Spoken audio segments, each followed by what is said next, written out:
तरीके से खेती करता है और बाकी में उसे यूं जच रहा है कि बगैर दवाइयां के बगैर कट्टे वाली खाद के कोई रास्ता है नहीं। बालक प्याणे हैं, बच्चों की शादियां करनी है और सारे काम धंधे करने हैं, तो हमें खेती में इसी तरीके से करनी है। तो साथियों ये बात सही नहीं है। हमारे यहाँ बहुत सारे एग्रीकल्चर साइंटिस्ट भी बैठे हैं, HAU से जुड़े हुए लोग भी बैठे हैं। मैं उनके सामने भी ये बात कह रहा हूँ, इसलिए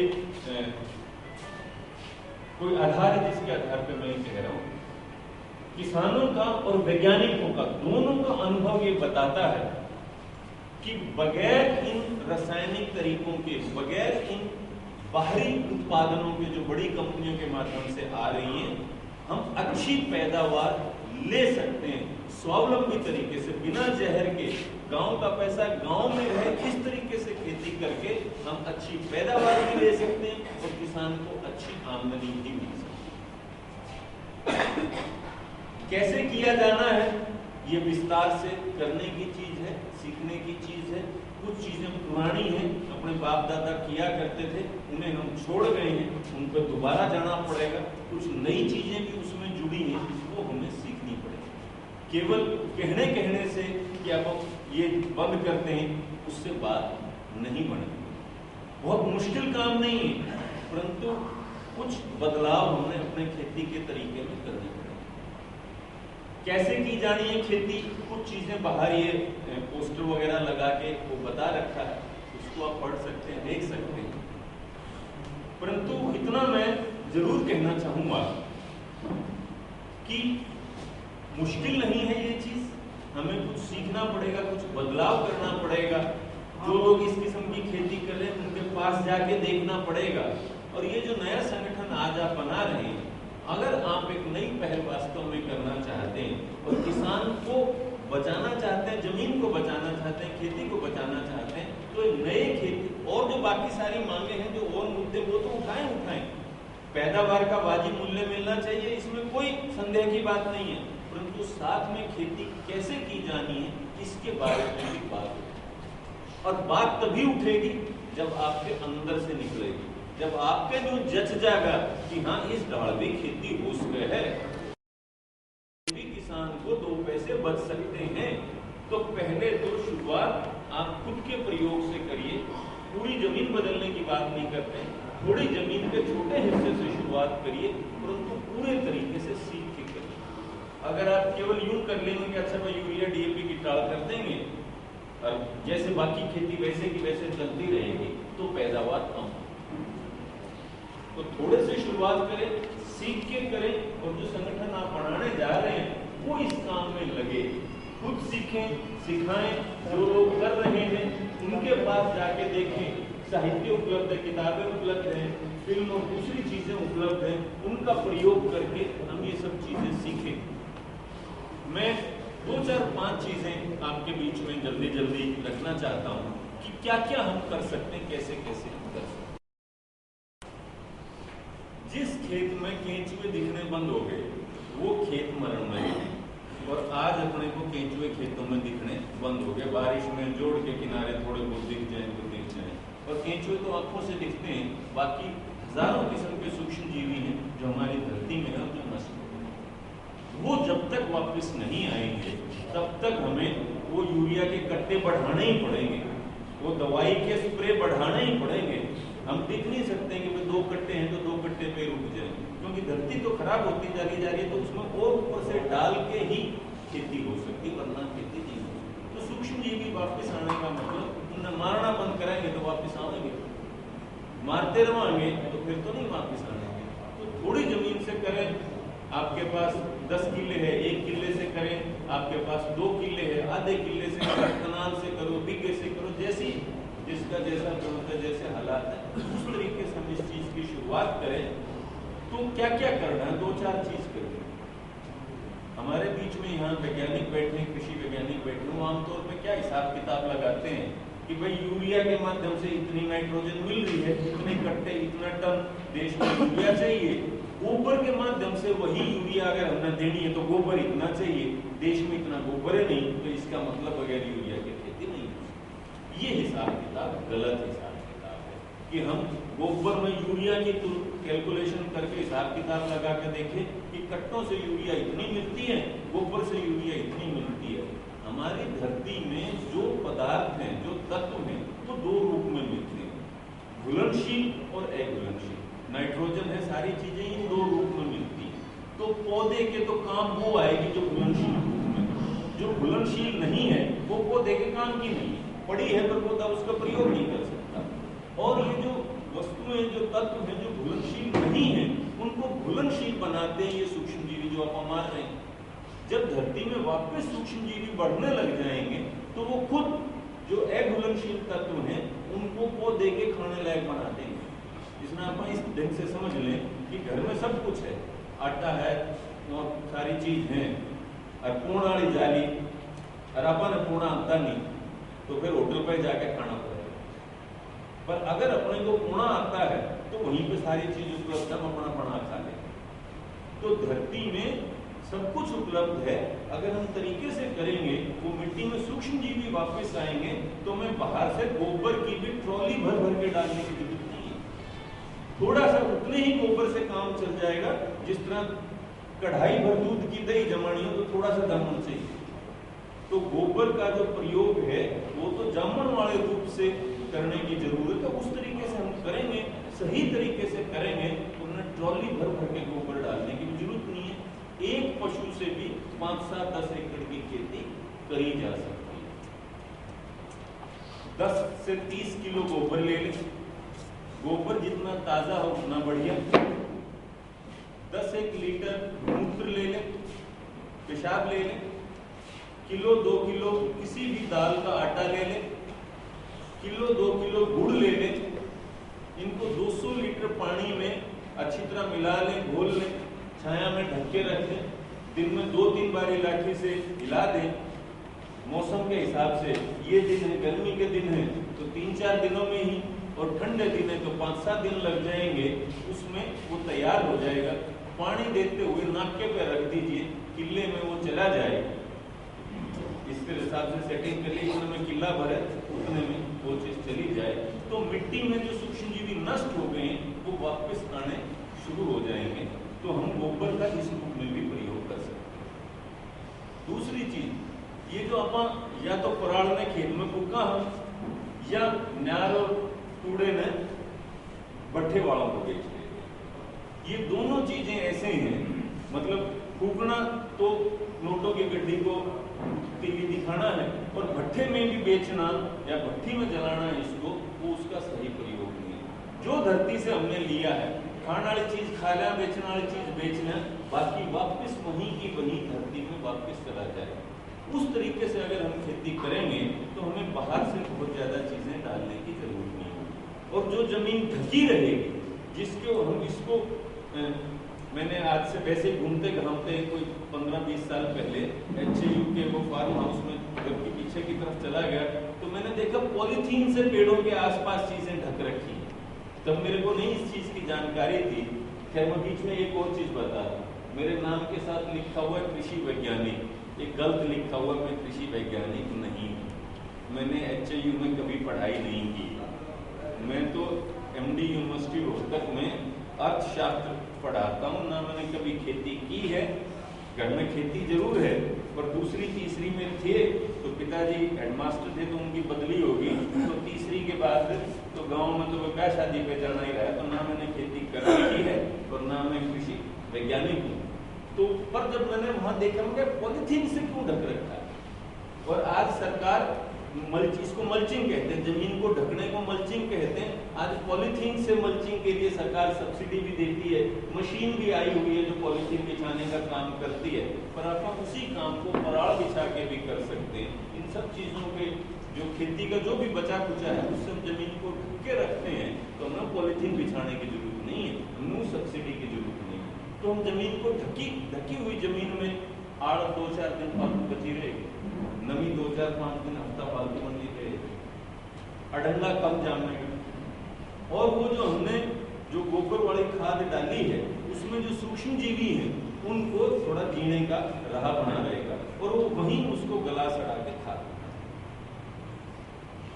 एक चीज। दूसरी चीज,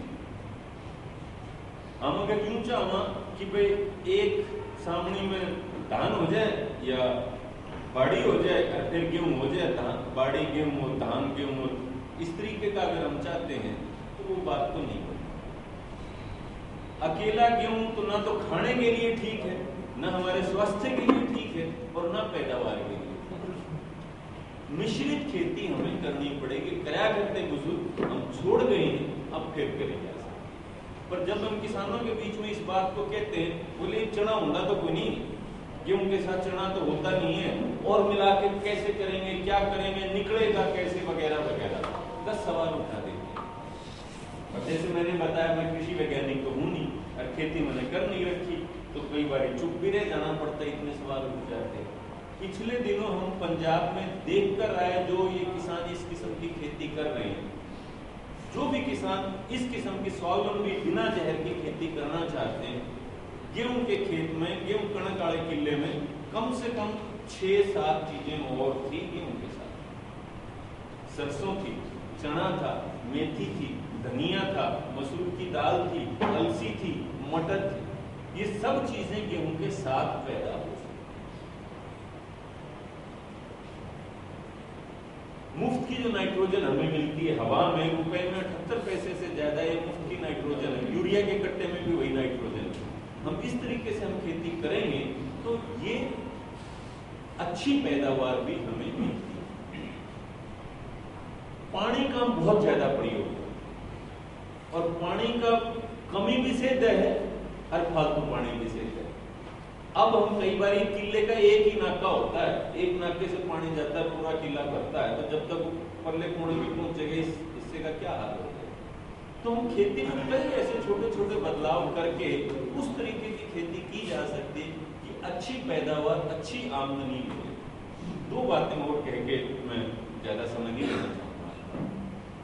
हमने ये सारी बातें करी तो लोग यूरिया डीएपी तो हो जाएगा काम, उसके लिए तो चलो गोबर की खाद डाल लेंगे, कुछ ये कर लेंगे, वगैरह कर लेंगे। भाई अड़ंगे तई तो गिरना पड़ेगा, वो सब करना पड़ेगा। हमने पाया ये पंजाब के जिन खेतों में हम देख कर आए, कम से कम 15-20 किसानों के और 8-10 अलग अलग गाँवों में हम देख के आए, जो किसान 3-4 साल से ये खेती कर रहे थे, उनके खेत में गुल्ली डंडा था ही नहीं, अड़ंगे की दिक्कत ही नहीं। धीरे धीरे वो बिल्कुल खत्म हो गया।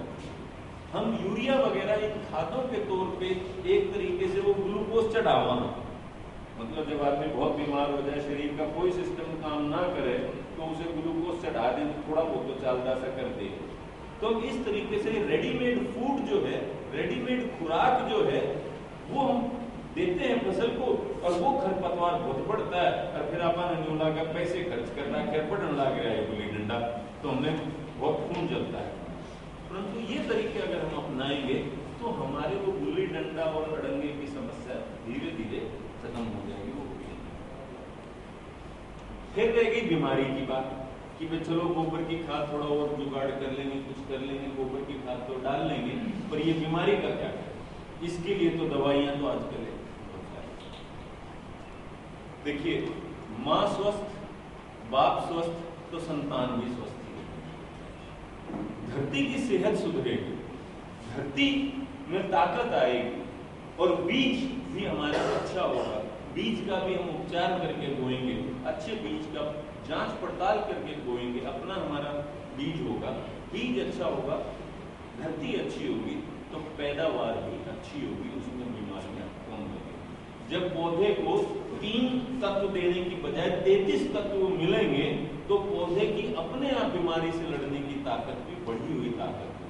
जिस तरीके से अब हम देखते हैं, उतना कमजोर पौधे को नहीं होते, और फिर भी बीमारी होती है, शुरू में बीमारी होती है, तो उसके भी कई बहुत देसी अच्छे तरीके उपलब्ध हैं।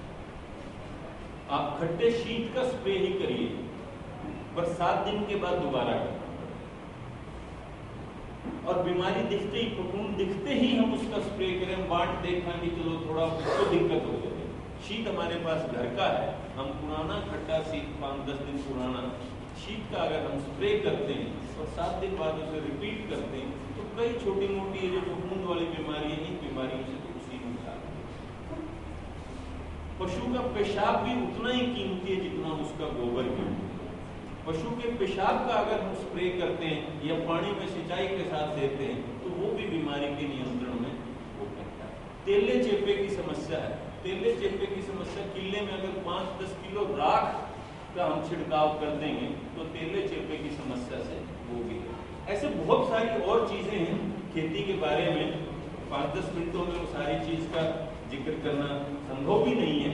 और आज केवल इस बारे में बात करना आपका उद्देश्य भी नहीं है, किसानी की, खेती की और समस्याओं के बारे में भी आप बात करना चाहते हैं, तो मैं इसलिए आपका बहुत ज़्यादा समय नहीं लेना चाहूँगा। इतना भर कहना चाहूँगा कि ये किसान संगठन, ये जो खेती के नए तरीके हैं, इनको भी अपनी ऊर्जा का 10, 15, 20% चौथा हिस्सा इस पे दो। आप मंडी की लड़ाई भी करो, वीडियो तहसीलदार से भी लड़ाई करिए, वो भी जरूरी है लड़ाइयाँ, परंतु थोड़ा सा इस दिशा में भी हम दें। हम करके देखें, सुनी सुनाई बात और करने में फर्क होता है। हम करके देखें, फिर अगली बारी फिर हम अपने अनुभव के आधार पे, अपने अंदर से उठी हुई आवाज के आधार पे सरकार इसके बारे में भी मांग कर सकते हैं।